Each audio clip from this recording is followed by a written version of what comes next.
Hi hello అండి, welcome to our channel KNL. చూసారండి ఎమ్మీగా రెడీగా స్నాక్ ఐటమ్ని. అలాగే ఈరోజు డిఫరెంట్గా ఉండే చిట్టి పూరిని రెడీ చేసుకున్నామండి. వీటిని ఎలా తయారు చేసుకోవాలో దానికి కావాల్సిన పదార్థాలు ఏంటో మనం చూసుకుందామండి.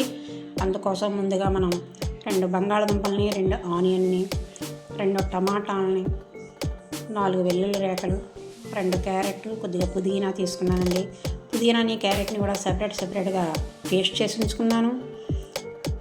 ఆ తీసుకున్న పేస్టుల్ని గోధుమ పిండి సుజీరవతో కలిపి మనం పూరి ఉండల్లా చేసి పెట్టుకున్నానండి. బంగాళదుంపని క్యారెట్ని కూడా బాయిల్ చేసి ఉంచుకున్నాను. అలాగే ఆనియన్ని, పచ్చిమిర్చిని, టమాటాని కూడా కట్ చేసి ఉంచుకున్నానండి. ఒక కళాయిలు గుండు మినపప్పు, కొంచెం ఆవాలు, 2 ఎండుమిరపకాయలు, కొంచెం కరివేపాకు వేసి బ్రౌన్ షేప్లో వచ్చే వరకు కూడా, బ్రౌన్ కలర్ వచ్చే వరకు కూడా వేసుకున్నాను. దాంట్లో ఆనియన్ వేసుకుంటున్నాను. ఆనియన్ కూడా కొంతసేపు వేగనివ్వాలండి. తర్వాత టమాటా వేసుకున్నాను.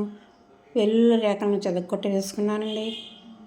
కొద్దిగా బ్రౌన్ కలర్ వచ్చిన తర్వాత దాంట్లో మనం ముందుగా ఉంచుకున్నటువంటి పొటాటో, క్యారెట్ స్మాష్ చేసుకుని వేసుకున్నాను. మొత్తం అన్నింటినీ కూడా కలుపుకోవాలండి.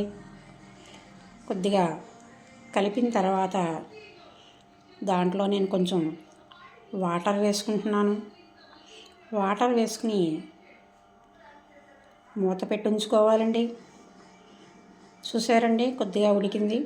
ఇలా మూత పెట్టి తీసిన తర్వాత కొంచెం సాల్ట్ని, అలాగే కొద్దిగా పసుపుని, అలాగే కొద్దిగా కారాన్ని వేసుకుంటున్నాను.